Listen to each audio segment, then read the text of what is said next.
Well, good morning, my brothers and sisters. Welcome to episode number 33 in the book of Genesis. Today, we're going to learn about an early warning alarm that the Lord gives to Cain. We're going to look at Genesis chapter 4 and verse 8 today.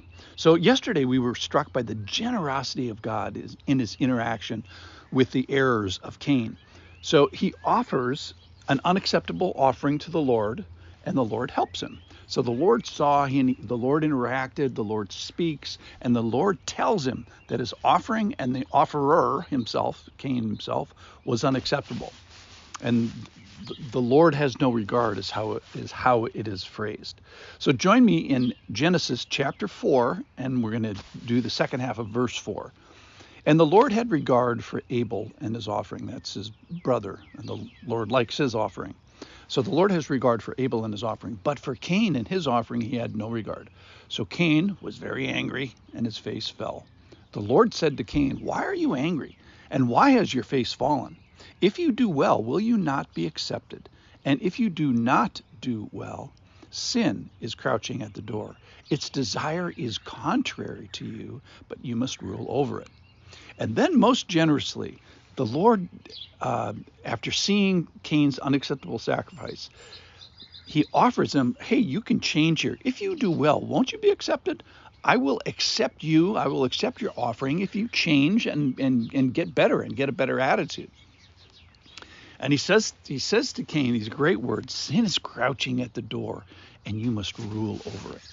And Cain's response here, he starts very angry, and his face fell. And he gets mad at God, and he gets mad at his brother, and he gets mad at Abel's offering and the position and the sacrifice that God does have regard for.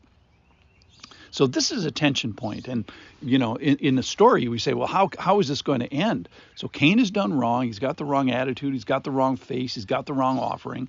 And then he gets the Lord's correction. And there's hope. And there's this Lord's warning, this warning system that the Lord gives generously to him. You can rule over this. This is a critical moment. You can change. You can do better, Mr. Cain. You can rule over your bad attitude and your bad offering. And the bad blood that you now have towards your brother, this jealousy that you seem to have. So the Lord is offering Cain a way of escape. So remember from yesterday, every temptation has a way out and every sin has a way back. So the Lord is in the dominion granting business. And the Lord says to Cain I want you to exercise dominion over this temptation, over this bad offering, over this bad attitude towards me and your brother and the offering. So let's see how it turns out. Verse 8, Cain spoke to Abel, his brother, and when they were in the field, Cain rose up against his brother Abel and killed him.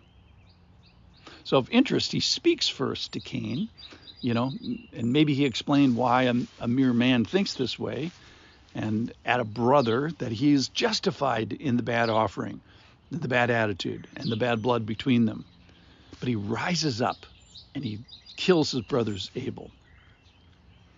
So this is offensive to God because God puts the breath of God into individuals, the breath of life. So he made Eve the mother of the living. And this wasn't their first day. They had grown up together. So that they weren't created old. They were created as babies in conception and with reproduction. They were made out of sexual relations and the fruit thereof.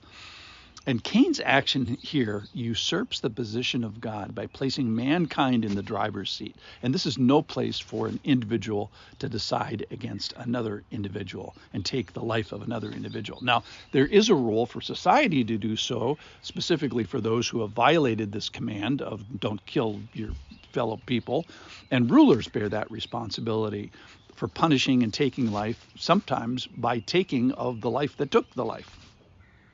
And rulers bear responsible for killing in war. But here, an individual usurps what is not his to do. He takes what the Lord has given. He kills his own blood, his own family. Are we brothers or are we rivals? And in 1 John chapter 3, the New Testament gives some light as to what happened here. It says in the New Testament, we should not be like Cain, who was of the evil one, so that's not good, and murdered his brother. And why did he murder him? because his own deeds were evil and his brothers were righteous. So he fills in a little bit of the gaps here for us, and we find out that Cain had evil intent. This was carefully done, thoughtfully considered. It was done by violent means, and he was the cause of the death. And then we find that Cain, kind of in his heart, was of the evil one. Wait a minute. You mean to tell me we're on chapter 4 here of the Old Testament, and we just got done with the serpent and the curse in chapter 3? And why are we going back there? I thought we would never go back again. Of course, we're going to, for another 1,000 pages, we're going to go back.